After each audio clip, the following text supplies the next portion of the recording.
ശ്രീ സച്ചിദാനന്ദ സദ്ഗുരു സായിനാഥ് മഹാരാജ് കി ജയ്. എല്ലാവർക്കും നമസ്കാരം. സായി സച്ചരിത്രത്തിലേക്ക് എല്ലാവർക്കും സ്വാഗതം. ഇന്ന് ചാപ്റ്റർ 33 ആണ്. അധ്യായം 33 ഉധിയുടെ മഹാത്മ്യം.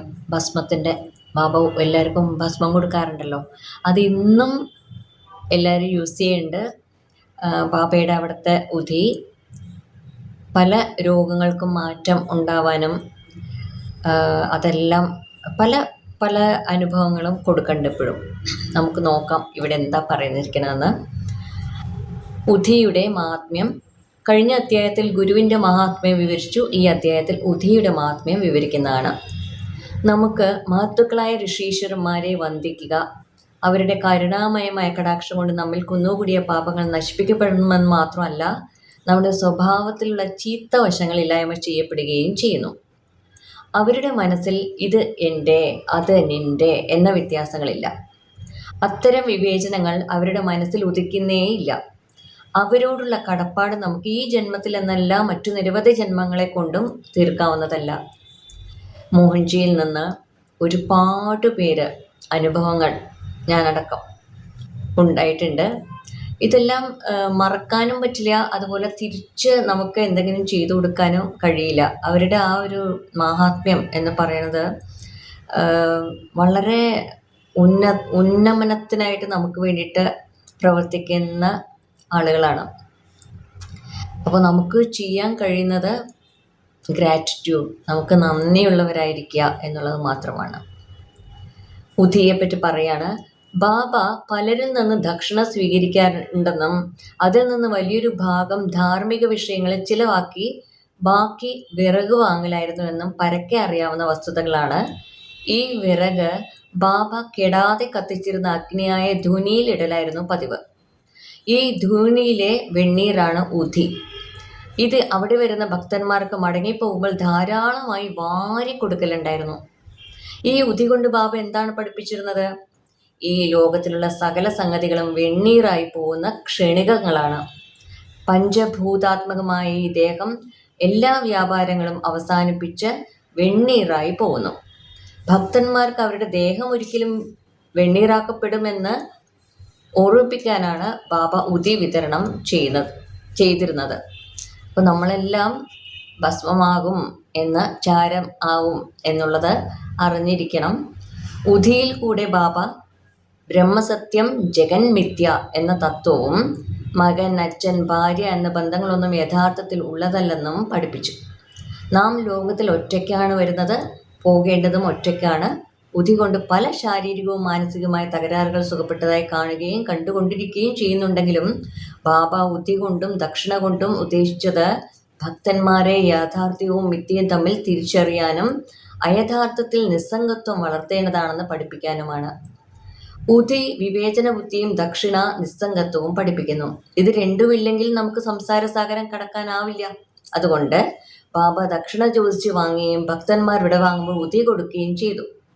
ചിലപ്പോൾ ബാബ ഉധി കൊണ്ട് നെറ്റിയിൽ കുറിയിട്ട് കൊടുത്ത് തലയിൽ കൈവച്ച് അനുഗ്രഹിക്കുമായിരുന്നു. ബാബ സന്തുഷ്ടനായി ചിലപ്പോൾ ആനന്ദത്തോടുകൂടി പാടുമായിരുന്നു. അത്തരം ഒരു പാട്ട് രംതേ രാം ആവോച്ചി ആവോച്ചി ഉധിയാം കി ഗോനിയാം ലാവോച്ചി എന്നായിരുന്നു. ഉധിയാം കി ഗോ നിയാം ലാവോച്ചി എന്നായിരുന്നു. അതിനർത്ഥം ക്രീഡാനിരതായ രാമ വരൂ വരൂ, ചാക്ക് കണക്കിൽ ഉധി കൊണ്ടുവരൂ എന്നാണ്. ബാബ വ്യക്തമായും മധുരമായും പാടാറുണ്ടായിരുന്നു. ഉധിയുടെ ആധ്യാത്മിക വശത്തെപ്പറ്റി അത്രമാത്രം അതിൻ്റെ ഭൗതിക വശവും ഉണ്ടായിരുന്നു. അത് ആരോഗ്യം, നേട്ടം, സ്വാതന്ത്ര്യം, മനഃശാന്തി മുതലായവ പ്രദാനം ചെയ്തു. അങ്ങനെ ഉധി ആധ്യാത്മികവും ഭൗതികമായ നേട്ടങ്ങൾ പ്രദാനം ചെയ്തു. ഇനി നമുക്ക് ഉധിയെ പറ്റിയുള്ള കഥകൾ പറയാം. ബാബ അവിടെ ഇതൊരു വേറൊരു ലാംഗ്വേജ് ആയത് കാരണം തെറ്റുകൾ ഉണ്ടാവും.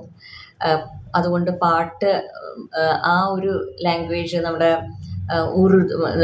മറാത്തി, അതുപോലെ തന്നെ ഉറുദു അങ്ങനെയുള്ള ലാംഗ്വേജൊക്കെ കുറച്ച് എൻറ്റയർലി ഡിഫറെൻ്റ് ആണ്. അതുകൊണ്ട് അതിൻ്റേതായ വായനയിൽ വ്യത്യാസം ഉണ്ടാവും. ഇനി ബാബയുടെ ഉധി എന്തൊക്കെ ഗുണമാണ്, എന്തൊക്കെയാണ് കാണിച്ചിരിക്കുന്നതെന്ന് നോക്കാം. തേയില കുത്തിയത്. നാസിക്കിലെ നാരായൺ മോത്തിറാം ജാനി എന്നയാൾ ബാബയുടെ ഒരു ഭക്തനായിരുന്നു. അയാൾ രാമചന്ദ്രവാമൻ മോദയ്ക്ക് എന്നുപേരായ മറ്റൊരു ബാബ ഭക്തന്റെ സേവകനായിരുന്നു. ഒരിക്കൽ അയാൾ അമ്മയെയും കൂട്ടി ഷിർദിയിലേക്ക് പോയി.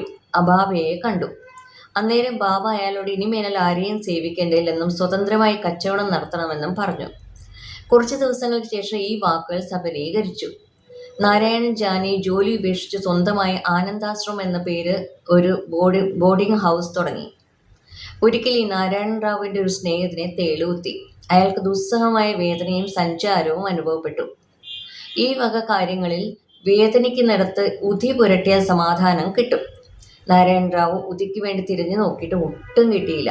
അപ്പോൾ അയാൾ ബാബയുടെ ചിത്രത്തിന് മുന്നിൽ നിന്ന് നന്നായി പ്രാർത്ഥിച്ച് സഹായിക്കാൻ അപേക്ഷിച്ച് അവിടെ കത്തിയിരുന്ന ചന്ദനത്തിരിയുടെ ചാരം ഉതിയാണെന്ന് സങ്കല്പിച്ച് കുറച്ചെടുത്ത് തേളുകുത്തിയ ഭാഗത്ത് പുരട്ടിക്കൊടുത്തു. പുരട്ടി കൈയെടുത്തതോടുകൂടി വേദനയും സഞ്ചാരവും തീരെ മാറി. ഇരുവരും അത്യധികം സന്തോഷിച്ചു. ഇത് ആ സങ്കല്പത്തിലൂടെ തന്നെ എല്ലാം മാറിക്കിട്ടി എന്നുള്ളതാണ്. ഉതിയാണെന്ന് ബാബയോട് സമർപ്പിച്ചിട്ട് ചെയ്തതോടുകൂടി. ഇനി പ്ലേഗ് എങ്ങനെയാണ് ബാബ കൈകാര്യം ചെയ്തെന്ന് നോക്കാം. ബാബയുടെ ഉതി. ഒരിക്കൽ ബാന്ദ്രയിലുള്ള ഒരു ഭക്തന് മറ്റൊരു സ്ഥലത്ത് താമസിക്കുന്ന തൻ്റെ മകൾക്ക് പ്ലേഗ് ആണെന്ന് വിവരം കിട്ടി. അയാളുടെ കയ്യിൽ ഉതി തീർന്നത് പോയതിനാൽ നാനാ സാഹേബ് ചന്ദോർക്കറുടെ അടുക്കിലേക്ക് കുറച്ച് ഉതി തരാൻ പറഞ്ഞ് ഒരാളെ അയച്ചു. നാനാ സാഹബ് ഭാര്യയോടുകൂടി കല്യാണിലേക്ക് പോവാൻ താനാ റെയിൽവേ സ്റ്റേഷനിലേക്ക് പോകും വഴി നിരത്തിൽ വെച്ചാണ് ഈ സന്ദേശം കിട്ടത്. അദ്ദേഹത്തിന് വഴിക്ക് വെച്ചാണ് കിട്ടിയത്. അദ്ദേഹം വീട്ടിലുണ്ടായിരുന്നില്ല. അപ്പോൾ അന്നേരം അയാൾ വശം ഉതി ഉണ്ടായിരുന്നില്ല. അയാൾ ഉടനെ നിരത്തിൽ നിന്ന് ഒരു നുള്ളു പൊടിയെടുത്ത് ബാബയോട് സഹായിക്കാൻ പ്രാർത്ഥിച്ച് അയാളുടെ ഭാര്യയുടെ നെറ്റിയിൽ തേച്ചു. വന്ന ആൾ ഇതെല്ലാം കണ്ടു. ചെന്ന് നോക്കുമ്പോൾ നാനാ സാഹബ് ഭാര്യയുടെ നെറ്റിയിൽ പൊടി പുരട്ടിയ നിമിഷം മുതൽ ഭക്തന്റെ മകളുടെ 3 ദിവസമായി കലശലായിക്കൊണ്ടിരുന്ന പ്ലേഗ് സമാധാനപ്പെട്ടു വരുന്നതായി കണ്ടു. അതായത് സങ്കല്പം മാത്രേണ ഉതിയാണെന്ന് വിചാരിച്ചിട്ട് പോലും അങ്ങനെ സങ്കല്പിച്ചിട്ട് ശരിയായി ഭക്തന്മാർ ചെയ്യുന്ന കാര്യങ്ങൾ ബാബ അറിഞ്ഞ് അവരെ ഹെൽപ്പ് ചെയ്യേണ്ടായിരുന്നു. ഇനി അടുത്തത് ജാംനഗറിലെ അത്ഭുതം. 1904-5 കാലത്ത് ഷിർദിയിൽ നിന്ന് 100 നാഴികയിലധികം അകലെയുള്ള ഖാണ്ടേഷ് ജില്ലയിലെ ജാംനഗറിൽ നാനാ സാഹബ് ചന്ദോർക്കർ മംലത്ദാറായിരുന്നു, അസിസ്റ്റന്റ് കളക്ടർ. അയാളുടെ മകൾ മൈനാതായിക്ക് പ്രസവം അടുത്തിരുന്നു. അവർ 3 ദിവസത്തോളം പ്രസവ വേദനയ്ക്കായി കിടന്ന് പ്രസവിക്കാതെ അത്യന്തം അപകടസ്ഥിതിയിലായിരുന്നു. നാനാ സാഹബ് പലതും നോക്കിയിട്ടും കാര്യമുണ്ടായില്ല. ഒടുവിൽ അയാൾ ബാബയോട് തന്നെ പ്രാർത്ഥിച്ചു. അന്നേരം ഷിർദിയിലുണ്ടായിരുന്ന രാംഗീർ ബുവ എന്നയാൾക്ക് ഇയാളെ ബാപ്പുഗീർ ബുവ എന്നാണ് വിളിക്കുക. ഖാണ്ടേഷിലുള്ള അയാളുടെ നാട്ടിലേക്ക് പോകാനുണ്ടായിരുന്നു അയാൾക്ക്, രാംഗീർ ബുവയ്ക്ക്. ബാബ അയാളുടെ പോകും വഴി ജാംനഗറിൽ ഇറങ്ങി ഉതിയും ആരതിയും നാനാ സാഹിബിനെ കൊടുത്ത് വിശ്രമിച്ചു പോയാൽ മതിയെന്ന് പറഞ്ഞു. രാംഗീർ ബുവ തൻ്റെ കയ്യിൽ 2 റുപ്പിക മാത്രമേ ഉള്ളൂ എന്നും അത് ജലഗാവോൺ വരെ എത്താൻ തന്നെ കഷ്ടിയാണെന്നും അവിടെ നിന്ന് 30 നാഴിക അകലെയുള്ള ജാംനഗറിൽ എത്താൻ ഒരു മാർഗവും ഇല്ലെന്നും പറഞ്ഞു. അതിന് ബാബ അയാൾ ഭയപ്പെടേണ്ടതില്ലെന്നും എല്ലാ ഏർപ്പാടും ചെയ്തിട്ടുണ്ടെന്നും പറഞ്ഞു.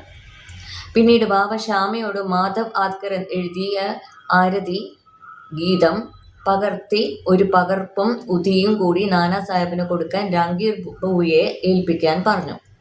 ഈ ആരതിയുടെ തർജിമ അവസാനം കൊടുത്തിട്ടുണ്ട്. അതായത് ഈ പുസ്തകത്തിന്റെ അവസാനമാണ് കൊടുത്തിരിക്കുന്നത്. ബാബയുടെ വാക്കുകളിൽ വിശ്വസിച്ച് രാംഗീർ ബുവ ഷിർദിയിൽ നിന്ന് പോയി. പുലർച്ചെ 2:45 ജലഗാവോണിൽ വണ്ടി ഇറങ്ങി. കയ്യിൽ 2 മാത്രമാണുള്ളത്. ആകെ അയാൾ വിഷമത്തിലാണ്. അപ്പോഴേക്കും ഒരാൾ ആരാണ് ഷിർദിയിലെ ബാപ്പുഗീർ ബുവ എന്ന് വിളിച്ച് ചോദിച്ചു നടക്കുന്ന കണ്ടു. അയാൾ താനാണ് ബാപ്പുഗീർ ബുവ എന്ന് മറ്റേയാളെ സമീപിച്ച് പറഞ്ഞു. നാനാ സാഹിബിന്റെ ശിപായിയാണ് താനെന്നും പറഞ്ഞ് നല്ല 2 കുതിരകളെ കെട്ടിയ ഒന്നാന്തരം ഒരു ടോങ്കയിലേക്ക് അയാൾ രാംഗീർ ബുവയെ കൂട്ടിക്കൊണ്ടുപോയി.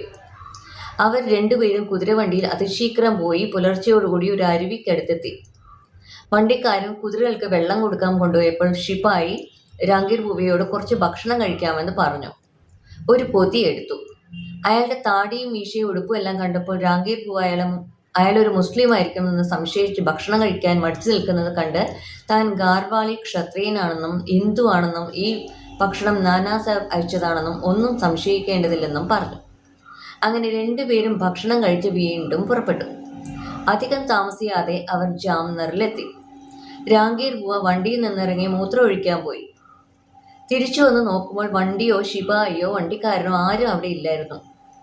അയാൾ അടുത്ത കച്ചേരിയിൽ പോയി അന്വേഷിച്ചപ്പോൾ നാനാ സാഹബ് വീട്ടിലുണ്ടെന്ന് പറഞ്ഞു. അയാൾ നാനാ സാഹിബിന്റെ വീട്ടിൽ ചെന്ന് ഉധിയും ആരതിയും കൊടുത്തു.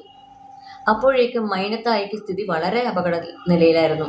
ആ മകൾക്ക്, ആ കുട്ടിക്ക് വളരെ പ്രസവവേദന, വളരെയധികം അപകടത്തിലായിരുന്നു. എല്ലാവരും അത്യധികം സങ്കടത്തിലായിരുന്നു. നാനാ സാഹബ് ഭാര്യയെ വിളിച്ച് ഉതി വെള്ളത്തിൽ കലർത്തി മകൾക്ക് കുടിക്കാൻ കൊടുക്കാനും ആരതി പാടാനും ഏൽപ്പിച്ചു. ബാബ അവസരോചിതം സഹായത്തിനെത്തിയതാണെന്ന് അയാൾ വിശ്വസിച്ചു. ഏതാനും നിമിഷങ്ങൾക്കകം സുഖമായി പ്രസവിച്ച വിവരവും കിട്ടി. രാംഗീർ ബുവ പിന്നീട് നാനാ സാഹബിനോട് കുതിരവണ്ടിയോടുകൂടി ശിപായിയെ അയച്ചതിനും ഭക്ഷണം കൊടുത്തയച്ചതിനും നന്ദി പറഞ്ഞപ്പോൾ നാനാ സാഹബ് അതിശയിച്ചു. അയാൾ ആരെയും സ്റ്റേഷനിലേക്ക് അയച്ചിരുന്നില്ല. ഷിർദിയിൽ നിന്ന് ആള് വരുന്ന വിവരവും അയാൾക്ക് അറിയില്ലായിരുന്നു. താനെയിലെ മംലക്ദാരായി റിട്ടയർ ചെയ്ത മിസ്റ്റർ ബി ദേവ് ഇക്കാര്യത്തെപ്പറ്റി നാനാ സാഹേബിന്റെ മകൻ ബാപ്പു റാവു ചന്ദർകറിനോട് അന്വേഷിച്ചതിൽ ഇപ്പറഞ്ഞ സംഭവം ശരിയാണെന്ന് തെളിഞ്ഞു. അദ്ദേഹം ജാംഗീർ ബുവയോടും ഇക്കാര്യം അന്വേഷിച്ച സംഭവം ശരിയാണെന്ന് അറിഞ്ഞു. ഇനി അടുത്തത് നാരായൺ റാവുവിനെ കുറിച്ചാണ്. ഭക്ത നാരായൺ റാവുവിന്റെ അച്ഛന് അയാളുടെ ജീവദശയിൽ ബാബയെ 2 പ്രാവശ്യം ദർശനം ചെയ്യാനുള്ള മഹാഭാഗ്യമുണ്ടായി. 1918 മഹാസമാധിക്ക് 3 വർഷങ്ങൾക്ക് ശേഷം അയാൾക്ക് ഷിർദിക്ക് വരാൻ ആഗ്രഹമുണ്ടായെങ്കിലും സാധിച്ചില്ല. മഹാസമാധി കഴിഞ്ഞു. 1 കൊല്ലത്തിനുള്ളിൽ തന്നെ അയാൾ രോഗിയായി തീർന്നു. എല്ലാ മരുന്നുകളും പരീക്ഷിച്ചു നോക്കിയിട്ടും ഫലം ഉണ്ടായില്ല. അങ്ങനെ അവസാനം ബാബയെ അഹോരാത്രം ധ്യാനിക്കാൻ തുടങ്ങി. ഒരു രാത്രിയിൽ അയാൾക്ക് ഒരു സ്വപ്ന ദർശനമുണ്ടായി. ബാബ അയാളുടെ അരികെ വന്ന് സമാധാനിപ്പിച്ചു. നിരാശപ്പെടേണ്ടതില്ല, നാളെ തൊട്ട് സുഖപ്പെടാൻ തുടങ്ങും, ഒരാഴ്ചക്കുള്ളിൽ എഴുന്നേറ്റ് നടക്കാനാവും എന്ന് പറഞ്ഞു. സ്വപ്ന ദർശനത്തിൽ പറഞ്ഞ പോലെ തന്നെ നാരായൺ റാവുവിന് സുഖമായി. ഇതിൽ ചിന്തിക്കേണ്ടത് ബാബ ശരീരമുള്ള കാലത്ത് ജീവിക്കുകയും ശരീരം ഉപേക്ഷിച്ചതോടുകൂടി മരിച്ചു പോവുകയും ചെയ്തുവോ എന്നാണ്. ബാബയ്ക്ക് മരണമില്ല. ബാബ ജീവനും മരണത്തിനും അതീതമാണ്. ബാബയെ ആത്മാർത്ഥമായി ഒരിക്കൽ സ്നേഹിച്ചവന് ബാബയിൽ നിന്നും അതിനുള്ള ഫലം എപ്പോഴും ഏത് സ്ഥലത്ത് വെച്ചും കിട്ടിക്കൊണ്ടിരിക്കും. ബാബ എല്ലായ്പ്പോഴും നമ്മുടെ സമീപത്തുണ്ട്. ഏതെങ്കിലും രൂപത്തിൽ ഭക്തന്മാരുടെ മുന്നിൽ പ്രത്യക്ഷപ്പെട്ട് അവരുടെ ആഗ്രഹം സാധിപ്പിച്ചു കൊടുക്കും. ബാബ എക്സ്പാൻഡ് ചെയ്തിരിക്കുന്നു എന്നുള്ളതാണ് അതിൽ നിന്ന്. അതായത് വികസിക്കുകയാണ് ചെയ്തത്, ബാബ മരിക്കുകയല്ല ചെയ്തത്. അതാണ് ഋഷീശ്വരന്മാരുടെ അമൂല്യമായ ആ ഒരു സമ്പത്ത്. മറ്റുള്ളവർക്ക് വേണ്ടിയിട്ട് അവരുടെ സമാധിക്ക് ശേഷവും ജീവിക്കുകയാണ്. ഇനി അപ്പാ സാഹബ് കുൽക്കറിനെ കുറിച്ചാണ്. 1917 അപ്പാ സാഹബ് കുൽക്കറിനേക്കുള്ള അവസരം വന്നു. അയാളെ താനെയിലേക്ക് സ്ഥലം മാറ്റിയതിൽ പിന്നെ ബാലാ സാഹബ് ബാട്ടെ കൊടുത്ത് ബാബയുടെ ചിത്രത്തെ പൂജിക്കാൻ തുടങ്ങി. പടത്തിന് ദിവസവും പുഷ്പം, ചന്ദനം, നൈവേദ്യം മുതലായവ കൊണ്ട് പൂജിച്ച് ബാബയെ കാണുമാറാകണമെന്ന് പ്രാർത്ഥിക്കും. ബാബയുടെ പടം കാണുന്നത് ബാബയെ കാണുന്നതിന് തുല്യമാണ്. അതിനൊരു ഉദാഹരണം പറയാം. ബാലാബുവ സുതാറിന്റെ കഥയാണ്. ബാലബുവ സുതാർ എന്നു പേരായ ഭക്തി കൊണ്ട് അഭിനവ തുക്കാറാം എന്ന സ്ഥാനപ്പേര് ലഭിച്ച ഒരു ബോംബെക്കാരൻ സന്യാസി 1917 ഷിർദിയിൽ വന്നു. അദ്ദേഹം ബാബയെ നമസ്കരിച്ചപ്പോൾ ഈ മനുഷ്യനെ എനിക്ക് 4 കൊല്ലമായിട്ട് അറിയാമെന്നാണ് ബാബ പറഞ്ഞത്. ബാലബുവ ആദ്യമായി ഷിർദിയിൽ വന്നതായതിനാൽ അദ്ദേഹം അതിശയിച്ചുപോയി. നല്ലപോലെ ആലോചിച്ചപ്പോൾ ബോംബെയിൽ വെച്ച് 4 കൊല്ലങ്ങൾക്ക് മുമ്പ് ഒരിക്കൽ ബാബയുടെ പടത്തിന് മുന്നിൽ നമസ്കരിച്ചതായി ഓർമ്മ വന്നു. അപ്പോഴാണ് ബാബ പറഞ്ഞതിൻ്റെ പൊരുൾ അദ്ദേഹത്തിന് മനസ്സിലായത്. അദ്ദേഹം ചിന്തിച്ചു, ഋഷീശ്വരന്മാർ എത്രമാത്രം സർവ്വവ്യാപികളും സർവന്തര്യാമികളുമാണ്. അവർ ഭക്തന്മാരോട് എത്രമാത്രം കരുണ കാണിക്കുന്നു. ഞാനൊരു പടത്തെ മാത്രമാണ് നമസ്കരിച്ചത്. അത് ബാബ എടുത്തു പറഞ്ഞതുകൊണ്ട് പടത്തെ കാണുന്നതും തന്നെ കാണുന്നതും വ്യത്യസ്തമല്ലെന്ന് വ്യക്തമാക്കുകയാണ്. അപ്പാ സാഹിബിന്റെ കഥയിലേക്ക് തന്നെ മടങ്ങുക. അയാൾ താനെയിലിരിക്കെ ഭീവണ്ടിയിലേക്ക് ടൂർ പോവാനുണ്ടായിരുന്നതിനാൽ ഒരാഴ്ചയ്ക്ക് മടങ്ങി വരാൻ കഴിയുമായിരുന്നില്ല. അയാളുടെ അഭാവത്തിൽ 3-ാം ദിവസം താഴെ പറയുന്ന വിസ്മയം നടന്നു. ഉച്ചനേരത്ത് അപ്പാ സാഹിബിന്റെ വീട്ടിൽ ഒരു ഫക്കീർ കയറി വന്നു. കാഴ്ചയിൽ ബാബയുടെ ചിത്രത്തിലേതുപോലെ തന്നെ ഉണ്ടായിരുന്നു. മിസസ് കുൽക്കർണിയും കുട്ടികളെയും എല്ലാം അദ്ദേഹത്തോട് ഷിർദിയിലെ സായിബാബയാണോ എന്ന് അന്വേഷിച്ചു. അദ്ദേഹം അല്ല എന്നും, പക്ഷേ ബാബയുടെ ആശ്രിതനാണെന്നും ബാബ നിയോഗിച്ചതനുസരിച്ച് ആ കുടുംബത്തിന്റെ യോഗക്ഷേമം അറിയാൻ വന്നതാണെന്നും പറഞ്ഞു. അദ്ദേഹം ദക്ഷിണ ആവശ്യപ്പെട്ടു. അവർ അദ്ദേഹത്തിന് 1 റുപ്പിക കൊടുത്തു. അദ്ദേഹം ഒരു ചെറിയ ഊതി കൊടുത്ത് അത് പൂജാമുറിയിൽ വെച്ച് ആരാധിക്കാൻ പറഞ്ഞു. ഇതും പറഞ്ഞ് അദ്ദേഹം പോയി. ഇനി സായിയുടെ വിസ്മയാവഹമായ ലീല കേൾക്കുവിൻ. അപ്പാ സാഹിബിന്റെ കുതിരയ്ക്ക് സുഖമില്ലാതായതിനാൽ ടൂർ തുടർന്ന് നടത്താൻ കഴിഞ്ഞില്ല. അന്ന് വൈകുന്നേരം അയാൾ വീട്ടിൽ മടങ്ങി വന്നപ്പോൾ ഫക്കീർ സന്ദർശിച്ച വിവരം ഭാര്യ പറഞ്ഞു. അയാൾക്ക് ഫക്കീറിനെ കാണാൻ കഴിഞ്ഞില്ലല്ലോ എന്നും 1 റുപ്യ ദക്ഷിണ കൊടുത്താൽ മതിയായില്ല എന്നും അയാൾ മനസ്സിൽ വിചാരിച്ചു. താൻ ഉണ്ടായിരുന്നെങ്കിൽ 10 റുപ്യയിൽ കുറച്ച് ദക്ഷിണ കൊടുക്കില്ലെന്ന് അയാൾ പറയുകയും ചെയ്തു. പിന്നീട് ഭക്ഷണവും കൂടി കഴിക്കാതെ ഫക്കീറിനെ അന്വേഷിച്ചിറങ്ങി അവിടുത്തെ ഒരു മസ്ജിദിലും മറ്റും പല സ്ഥലങ്ങളും തിരഞ്ഞു. അയാളുടെ അന്വേഷണം വിഫലമായി. അയാൾ വീട്ടിൽ മടങ്ങി വന്ന് ഭക്ഷണം കഴിച്ച് ബാബയുടെ കൽപ്പന ദൈവത്തെ വെറും വയറായി അന്വേഷിക്കരുതെന്നാണെന്ന് 32-ാം അധ്യായത്തിൽ വായിച്ചത് വായനക്കാർ ഓർക്കുന്നുണ്ടല്ലോ. അപ്പ സാഹിബിന് ആ പാഠം ഇക്കാര്യത്തിൽ പഠിഞ്ഞു. ഊണ് കഴിഞ്ഞ അയാൾ മിസ്റ്റർ ചിത്രേ ഒരു സുഹൃത്തുമായി ഒന്ന് നടക്കാനിറങ്ങി. കുറച്ച് പോയപ്പോൾ ഒരാൾ ധൃതിയിൽ അവരെ സമീപിക്കുന്നത് കണ്ടു. അദ്ദേഹം ഫോട്ടോവിലെ ബാബയുടെ മാതിരി തന്നെ ഇരുന്നത് കൊണ്ട് ഉച്ചയ്ക്ക് വീട്ടിൽ വന്ന ഫക്കീർ തന്നെ ആയിരിക്കുമെന്ന് അയാൾ നിശ്ചയിച്ചു. ഫക്കീർ കൈ നീട്ടി ദക്ഷിണ ചോദിച്ചു. അപ്പാ സാഹിബ് 1 റുപ്യ കൊടുത്തു. വീണ്ടും ചോദിച്ചപ്പോൾ അപ്പാ സാഹിബ് 2 റുപ്യ കൂടി വീണ്ടും കൊടുത്തു. എന്നിട്ടും തൃപ്തനാവാഞ്ഞപ്പോൾ മിസ്റ്റർ ചിത്രയോട് 3 റുപ്യ കടം വാങ്ങി അതും കൊടുത്തു. ഫക്കീർ പിന്നെയും ചോദിച്ചു.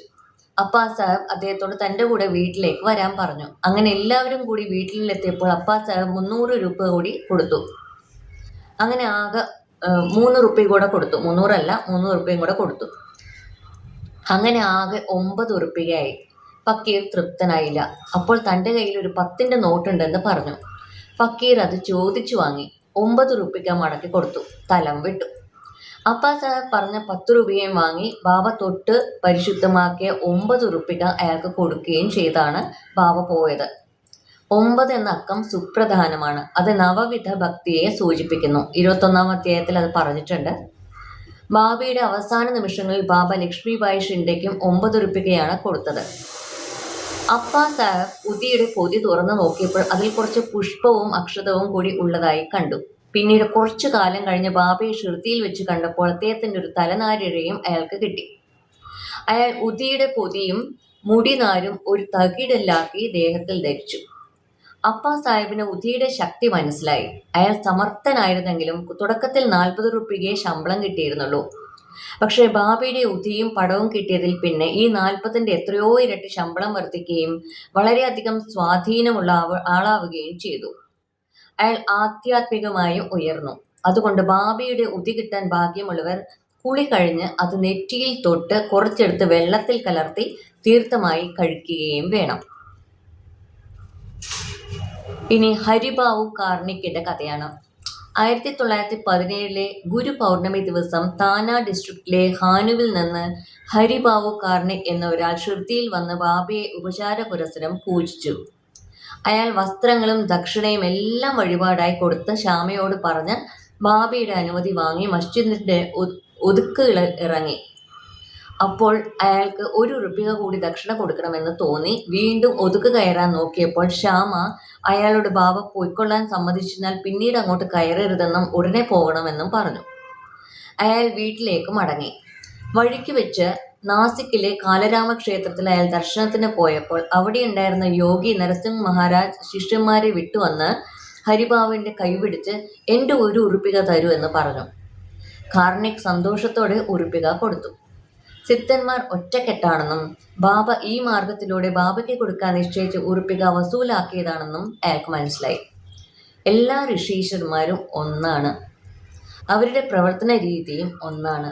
ശ്രീ സായിയെ നമിക്കുവാൻ ലോകശാന്തി ഭവിക്കട്ടെ. ശ്രീ സച്ചിദാനന്ദ സദ്ഗുരു സായിനാഥ് മഹാരാജ് കി ജയ്.